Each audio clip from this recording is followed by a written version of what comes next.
Ito yung dala-dala ko. Ito yung isa sa mga pinaproblema ko noong nakaraan. Hindi pwede itong chain lobe. Mas lalo na bulyaso. Hindi din pwede yung WD-40. Yun, no? So, mamaya may biyahe na naman tayo Botolan sa Bales. 7 hours na naman. Siyempre, prepare tayo. So, may mga binili ako dito. Ito yung mga pampadulas na kailangan ni YTX. Itong mga products na to, pwede nyo naman bilhin sa Shopee na mas mura. Then ito, chain lube, contact cleaner, tapos isang lithium base na grease.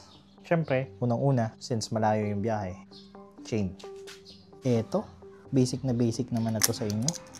So, may binili ako dito, ito, high performance, pero usually kasi ang ginagamit ko ito or yung Yamalube. Ito yung dala-dala ko, pero pag nasa bahay ito lang. Yan, kasi mahirap to dalhin, pero mas okay ito kasi ito pang high performance talaga, dinesign para sa anti-mud, anti-tubig, yan, kahit hindi Kobe. Mahalaga palagian yung nyo pag-maintain nyo dito sa chain natin, lalo na kapag papunta tsaka paalis. So hindi lang papunta. Pinili ko lang to kasi 7 oras din yun. So, maganda na rin yung high performance yung pipiliin natin. Kaysa yung normal na ganito. Yan. Kasi ito, dumidikit din dito yung buhangin eh. Siyempre, sa Pampanga, hanggat pa lang. Mukhang sooner or later, kailangan ko na magpalit ng sprocket Yan, okay na yun. Basic lang naman to eh. Kaya nyo na to eh. Itong susunod, ito yung isa sa mga pinaproblema ko noong nakaraan. Kasi, pakita ko sa inyo.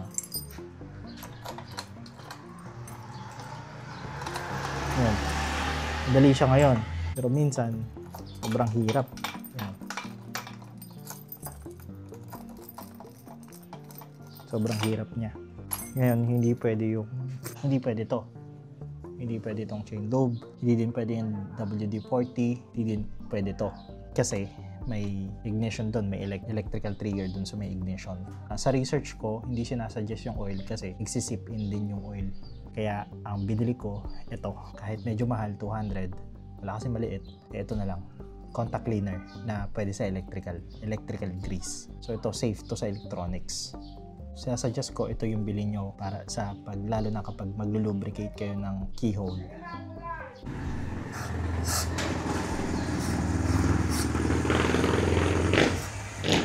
Testing natin.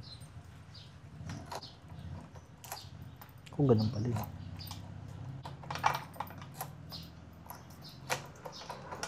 Kung ganun pa din.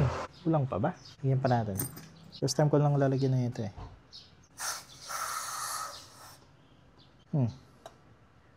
Let's see. Pag pumalya, huwag nyo nang bilhin. Nako, parang mas lalong humirap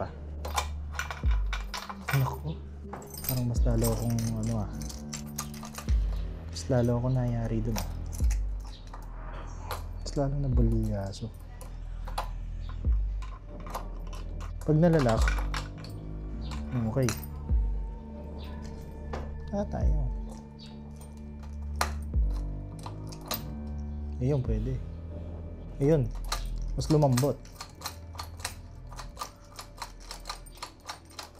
Ayun. Baka ngayon lang umepekto yung cleaner. Baka masyado ako nagmadali. Isa pa. Ayun. Feel ko yung ngayon. Nagmadali lang siguro ako. Akala ko magta-take effect agad. Pero mas malambot na ngayon. Ayun Oh. Nice. Goods. Kala ko, wag nyo nabilhin. Pero goods, effective. Contact cleaner para di maapektuhan yung electrical, yung ignition niya. Yun yung base sa research ko. Anyway, let me know, comment nyo lang kung ano yung mas, baka may maipapayo pa kayo sa akin. Next. So, based dito sa manual, meron tayong mga dapat na maintain. Example, brake lever pivot shaft, brake pedal pivot shaft, clutch lever pivot shaft, side stand. Yun yung mga nakalagay na lithium soap base grease. Yun yung recommended. So, hindi pala pwede lahat. Kaya naman, bumili ako ng lithium base grease. Saan na yun? Eto. National. Kano to? 120. So, sabi dito, brake lever pivot shaft. Asan yung brake lever natin? Eto. Ito. Ito yata yun, ano? Let me know kung ito yun, ha? Ito. So, ito pagkakaalam ko. Let me know, ito yata yun. Pagkakaalam ko ito yun. So, let me know kung tama to. Yung brake lever pivot shaft. So, laman niya ay ganito. Alam ko may iba't ibang kulay pa to eh. Tirahin natin. Alagyan na natin. Lagkit.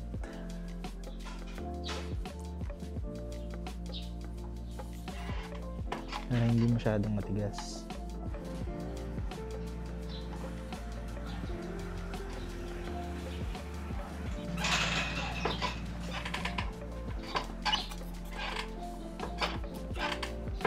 Dapat nga pati ito eh. Wala tayong oras. Next, sunod natin. Number 13. Brake pedal. So, yung sa ilalim. Brake pedal tayo. Brake pedal. Alam ko ito. Ayan. Aray ko. Pati yung spring. Lagyan natin. Pati yung spring eh, no?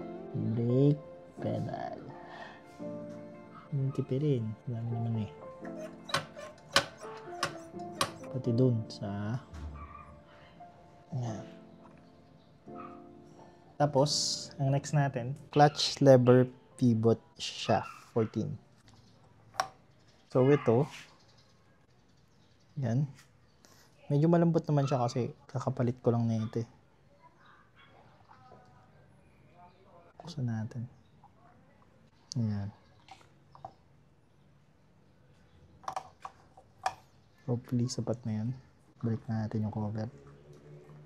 Next natin, side stand, side center. So, ito.